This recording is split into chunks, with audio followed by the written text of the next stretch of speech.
What's up, guys? We're back here with another show today. We're gonna be talking about the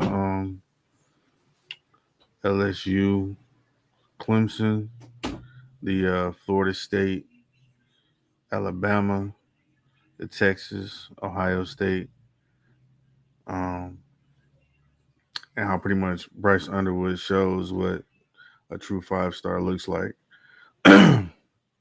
Excuse me. Um, so we're gonna go ahead and jump right into it. See who we got first up. The LSU Tigers versus the Clemson Tigers, which is coincidentally another Tiger Bowl. It's not the actual Tiger Bowl. Normally the regular Tiger Bowl is LSU versus Auburn, but we'll get to that. You know, they like to argue over who has the best crowd or who's really the Death Valley and stuff like that.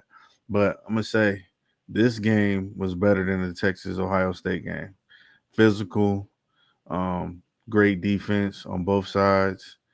Um, it was just a real hard fought game, and you could tell that both of these teams look like they're gonna be able to compete for the playoffs and probably a spot in the conference championship game. Um, yeah, Nussmeyer, he's 28 for 38, 230 yards, one TD.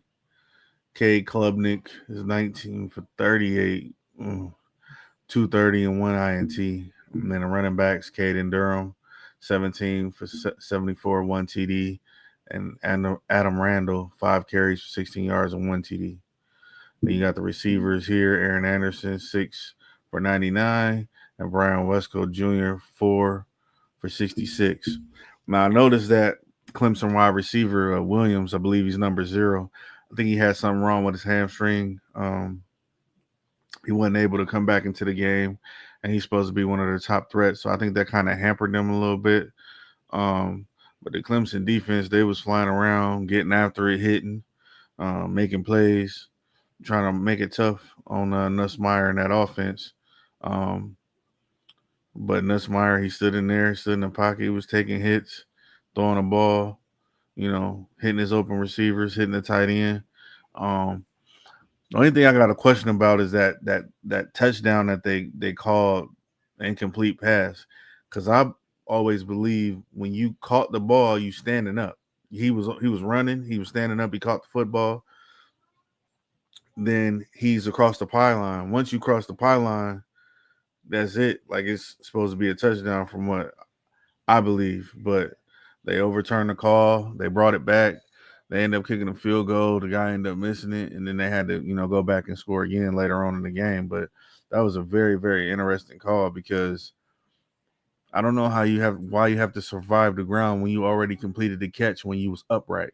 Now I can see if you was diving trying to catch the football and you lost control of it, that's different. But when you running, you catch, and then you cross the goal line, and then you fall to the ground, that seems like that's like more than a catch. Like he's already established control. He's already running with the football.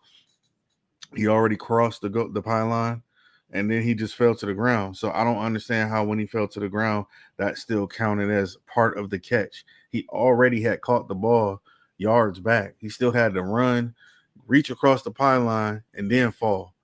That's like after the play. That should be after the play should be dead. Once you cross that white line, the play's dead. He caught the ball in upright position, so I don't know. I kind of thought that was a questionable call. Um, it seemed like LSU was able to run the ball a little bit more effectively than what Clemson could. And then also Clemson was, hampered with that other receiver, Williams, not being able to be in the game. But shoot, LSU defense, man, they wasn't no joke. They was flying up in there. They was popping Klubnik, popping them, popping them, popping them. He threw an interception. He didn't throw a touchdown. And kind of like when I kind of have flashbacks from the Texas game last year when they was in the playoffs when I watched that game. Excuse me. I don't understand how they're saying that this guy, Klubnik, is going to be a top pick. Now, Nussmeyer, you can kind of see it. But with Klubnik, I don't see it. Um, I always keep on hearing that, these NFL GMs is talking about Arch Manning, Cade Klubnik, Garrett Nussmeier, and I'm just like, the only one that really showed like they, could be a good prospect is Nussmeier so far. Um, I just thought it was very interesting just to hear people say that this class is supposed to be better than the class that just got drafted. I don't know if that's necessarily true. I really don't know that. Because when you look at it, man, Nussmeier is an upperclassman. Klubnik is Klubnik came in when that other guy was there. That transferred to where'd he go? Oregon State. He went to Oregon State. Then he went to Florida State. DJ. Ooh, I'm calling him DJ. Ooh, DJU. He was supposed to be this super 5-star prospect. He came in a couple of games, he was looking great, and then after that, he was looking trash. And then they decided to go to Klubnik, and Klubnik was highly touted out of Texas. Even the Longhorns, I remember they was recruiting him pretty hard, but Klubnik has not shown that he's a 5-star talent. He just hasn't shown it. I mean, this guy is 19 for 38, 230 yards, and 1 interception. That's bad. That is not a good football game. Um, and you can see when he comes to the sideline, Dabo Sweeney is asking him, like, why is you throwing balls in the coverage? You got guys that's not open and you just forcing the ball. I just thought that was really, really interesting that they believe that this guy is supposed to be the top pick. I am not seeing that, bro. I am not seeing that at all. It seems like ever since Trevor Lawrence left Clemson, Clemson ain't really been. Deshaun Watson started it, then it was Lawrence, and now it's like they ain't been really nothing ever since those two guys was there. You know what I'm saying? So I don't know what exactly is going to happen, later on in the season. Now that I done saw that Florida State game, it's going to be interesting to see. I haven't checked the schedule all the way, but I don't know if Clemson and Florida State play each other. But if they do, that's going to be an interesting game because I don't know if this Cleveland guy is the answer. I really don't. But we'll see. First game of the season. I'm not trying to get on him too hard, but I'm saying he's got years worth of tape and he hasn't delivered yet. Nussmeier had to wait behind Jalen Daniels, and obviously you see what Jalen Daniels is, so I understand why he had to wait behind him. Now that is an NFL prospect. And Nussmeier, he got an arm. He made smart decisions. He didn't turn the football over. And anybody today that's going to be eligible for the draft, Nussmeier is the one that seemed like he's the best prospect so far. Not Klubnik, not Manning. And we haven't seen Sellers yet. And we haven't seen Miami quarterback Carson Beck yet. So we're going to check those guys out later on when those games come out and see what those guys produce on the football field. But, man, hell of a game. They was hyping up that Texas-Ohio State game like it was all that. And, bro, that game was garbage. Ohio State locked them boys down. That was a garbage game. And speaking of that game, let me see. Boom, boom, boom, No, that's my Michigan game. Here we go. Good old Archie Manning. 17 for 30, 170 yards, 1 touchdown, 1 INT. Julian Sand, 13 for 20, 126, 1 touchdown. Then the backs. CJ Donaldson Jr., 19 carries for 67 yards, 1 TD. Wisner, 16 carries for 80 yards. Now, this game was very interesting because they had Matt Patricia on Ohio State side as the defensive coordinator, former NFL defensive coordinator. He used to be the head coach of the Lions. That didn't work out for him too well. But yeah, man. They was hyping up Arch Manning telling me that this guy was great, telling not just me, everybody, this guy's a real 5-star talent. He's gonna do this, he gonna do that, generational. Man, I would just pump my brakes on all of these titles that y'all giving this kid already. He was making a lot of weird throws. I don't know if he was scared or what he was going on, but all the shallow routes that the crosses, the curls, like the 5-yard passes, he was throwing the ball at their feet. And then he had like this angle where he was like throwing it, like it was weird. I'm like, why does he throw the football? Like he throw that ball like he mad at his mama. Like that was crazy. You know what I'm saying? Like I was looking at that, like, why is he throwing a ball like that? Now, when he threw the deep ball, that looked different.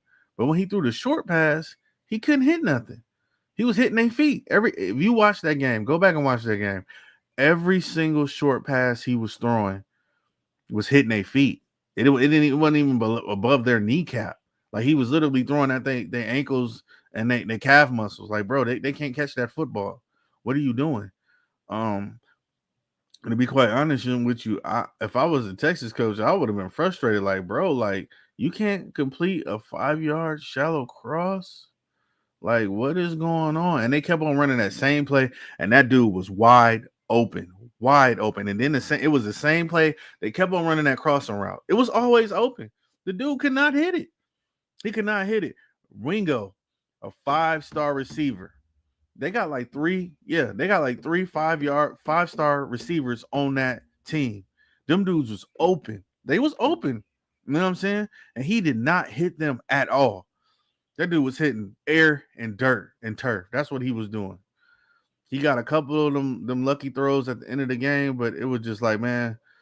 And then at the end of the game, the announcers is glazing them. Oh my God, that was an amazing throw. I'm sitting here thinking, dude, the game is damn near over. What are you talking about? He's been struggling the whole game.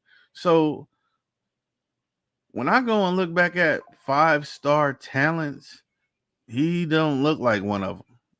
Like he just don't. Jeremiah Smith, that's a 5-star talent, even though in this game, I don't know what was going on with that kid. He had a couple of drops. I think he might have had about 2, maybe 3 drops. But I think he was frustrated because just like it was last year in the playoff game, they was, bracketing him, got guys double covered him. He wasn't getting open. He wasn't really getting the ball. And when you got a receiver like that, that's a talent like that, that guy's going to want to get the football. He's going to want to get the football. He's want to be involved because, when you out there on the field and you feel like you're a better player or a top player on the team, you want to feel like you contributing to the team. You want to feel like you're having an impact on the game. And then when you don't feel like you're having an impact on the game, it kind of lessens your interest or the game, or kind of ruins your confidence or your spirit because you don't feel like that you helping out. Like, and then after the game is over, even though you won, you kind of feel like, dang, well, I ain't really do nothing. And people that say that these players don't feel like that, yes, they do. Because if you know that you a top target, you're supposed to play like a top target. And when you don't get the stats and the notoriety during the game, especially a big game like this, that can affect you. So. I'm sure that kid will bounce back. Very talented kid. Julian Sand, for being a young guy himself, he came out there. He was poised. Ryan Day said after the game that he wasn't really trying to like open it up crazy. He didn't want to put too much on him, but he said if he really wanted to, he said he felt that the kid could have handled it. Now that I'm just thinking about it,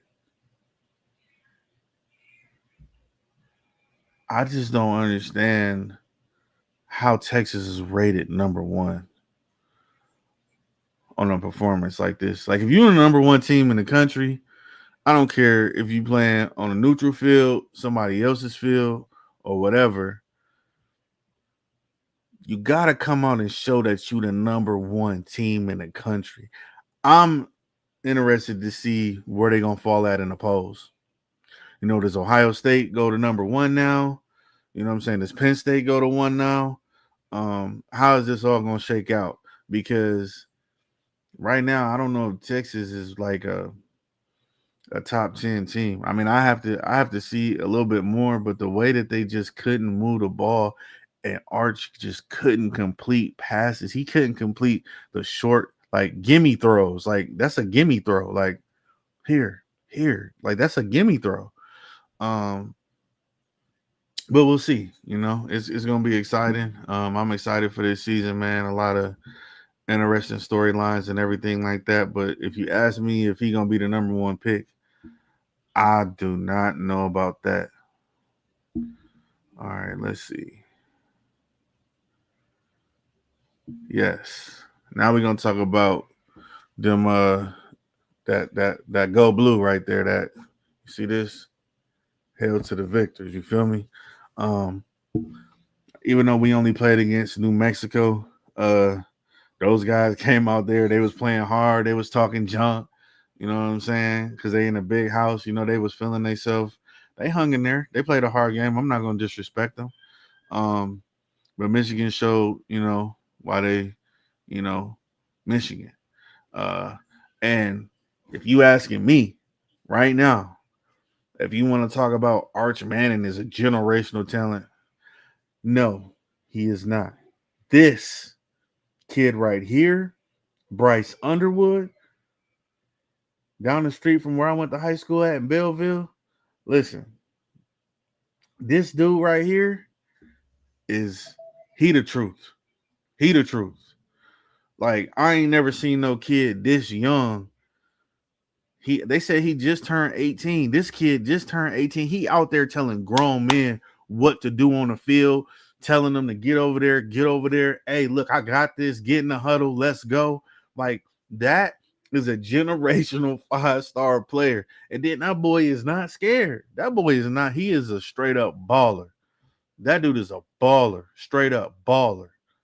You watch him, he a baller. He ain't scared of nothing. That's the kind of guy that you call 5-star talent. He was just playing high school football. He was out there playing like he been in college for 3 years. I swear, I ain't seen nobody like this in a long time. I can't even remember. Excuse me, the last time I saw somebody like that. Like I'm trying to think, man. I know Vic was dope, but Vic, when he came to college, I don't even think he played right away. I'm talking about somebody that looked like they the straight up part. Like they got this. It's from jump. I'm not talking about you come in as a freshman and you sitting on the bench or nothing like that. If you guys can, like remind me of somebody else that's came out that's like that. I haven't seen nobody like this in a minute that came from high school to college and they ready to go like this. I ain't seen it. Anyway, the kid was 21 for 31, 251 yards, one touchdown. And then Haynes, man, that boy, Alabama missed him. I did not know that dude was that fast. I thought he was just a straight up power back. He got out there in the open field and was running, and he was gone. He was gone. He got power and speed. 16 carries, 159 yards, 3 touchdowns. Awesome. Awesome. And then Klein, he looked like he taking Colston Loveland's spot at the tight end position. He made a lot of good catches, solid play. But I was even though it was New Mexico, I'm still very impressed that this kid came into the game, and he was just in high school last year and he's playing like how he is playing. Very, very, very impressive. I'm not going to stay on this game too long because, it's New Mexico. But to see a true freshman come out there and ball like that, it's crazy. It's crazy. All right. Final thing we're gonna talk about here, and I'm gonna get y'all up out of here. Alabama Crimson Tide, Florida State Seminoles. I don't know what is going on in Alabama, but I'm gonna give credit where credit is due. Castellanos, my hat's off to you. I know I had a short earlier saying like, look, man, you shouldn't be talking like that. This Florida State team lost to Duke. You wasn't even there. You was at Boston College. You might want to close your mouth. But as of right now, I'm gonna close my mouth because you shut me up straight up. You went out there and balled. You did your thing. You show heart. You show a competitive nature, and I got much respect to you, sir. Salute. Um, you did your thing. Florida State. Shout out to y'all defense. Shout out to y'all boys. Y'all was out there hitting. Y'all was out there cranking. I was watching it. Y'all was cracking heads. Pop, pop, pop, pop, pop. Cracking heads. I love it. I love it when you bring the defense like that, man. Um, and Alabama just looked like they was shook in that game. I was very surprised to see that, like, Alabama without Nick Saban.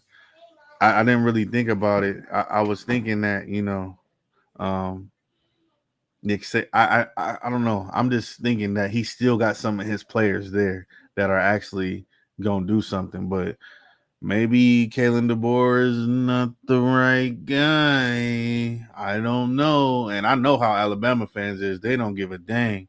Like, look, if you don't win, if you don't start winning these games, bro, they don't want you up out of there. They don't care about what else, nothing else you got going on, family, health, none of that. They care about like Alabama fans is some of the most diehard fans I ever seen in my life. And I'm telling you right now, if this dude do not fix whatever he got going on with this Ty Simpson, that dude looked like he was lost in the sauce, man. He looked like he was lost in the sauce. This dude running all over the field, running backwards, spinning around. That dude was running for his life the whole game. I'm talking about as soon as he hiked, oh my God, oh my God, oh my God. Like every time he hiked the ball, the dude looked like he was shook, man.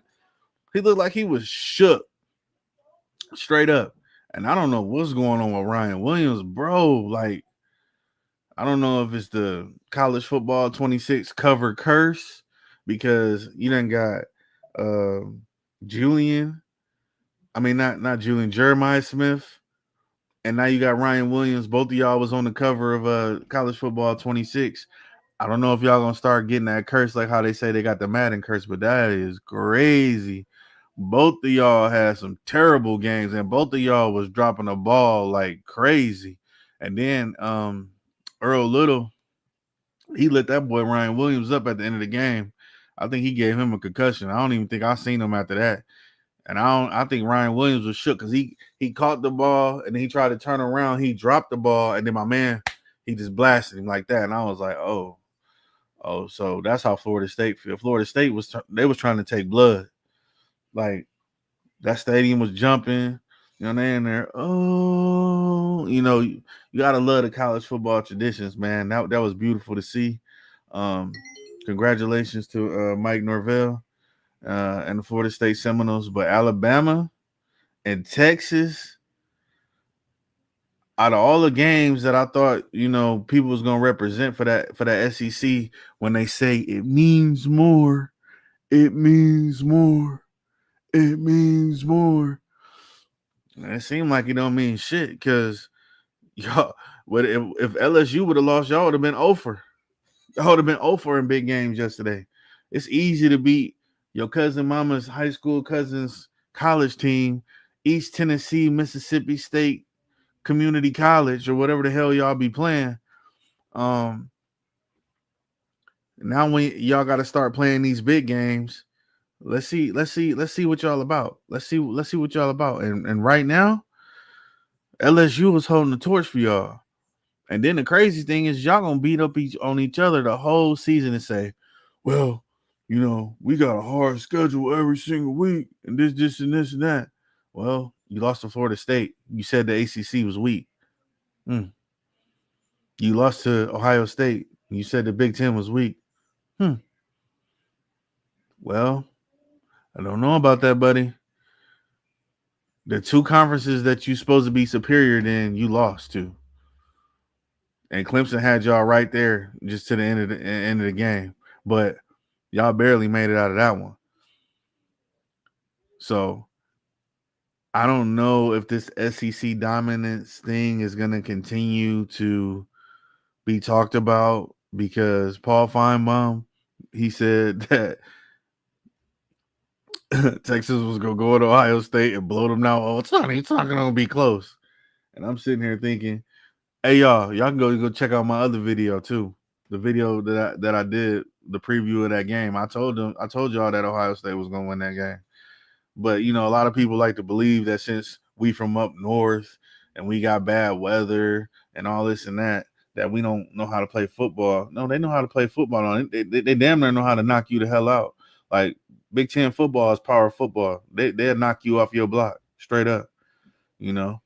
So you might want to start putting respect on other conferences' names, because I think now that the NIL and the transfer portal, you ain't gonna be able to hold all these players on your team anymore. It ain't gonna happen, buddy. It's not gonna happen. So, the SEC, y'all got some work to do. So stop talking and try to win some football games. And don't say, "Oh, we beating up on each other." We the toughest. No, because if these first two games is an indicator of what y'all gonna be like, y'all gonna have some issues no matter what. Some of y'all gonna have 2 or 3 losses. We don't even know y'all gonna get one SEC team in this year or what? Yeah, because you talking. I'm happy that Florida State came in there and stepped up for the ACC. You know what I'm saying? Did their thing, because you hate to see schools that have traditions like Florida State. What happened to them last year? I couldn't believe it. I was shocked. I don't think I've ever seen Florida State lose 2 games in my life. I mean, not lose 2 games, win 2 games in my life. I don't think I ever seen that. That was like appalling. But I'm happy for the Florida State fans. I'm happy for the Florida State students. You know, you don't never like to see traditional schools like that, like a Blue Bud, really struggle. And I'm happy for y'all. And good luck for the rest of the season. As far as Alabama, I don't know if y'all got the right coach, because that dude was sitting there. If I'm on the field and I'm coming off the field after, we mess up or something like that, and I see Kalen DeBoer just going,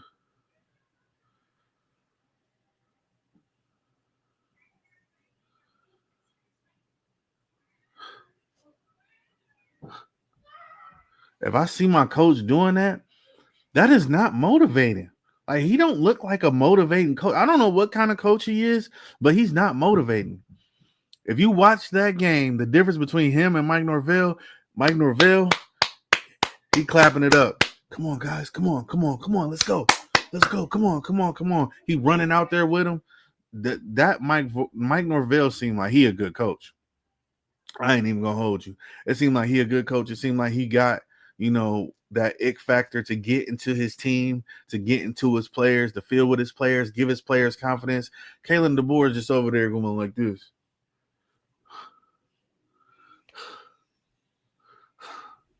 Like, dude, why is you pouting? Like, motivate your players, clap them up. You know what I'm saying? Encourage them, motivate them. Like, what are you doing? Like, did he just get his check and he's just checked out? Like, I don't know. That dude don't never look happy. He don't never look motivating. Like, if I was some Alabama players, I would not want to play for him. He's like not motivating at all, bro. Like, that was sad to see. Shit. I ain't never seen, Alabama play like that in a while. That was embarrassing. And they need to reevaluate that quarterback position ASAP, because that was terrible. So yeah, guys, that's gonna be it.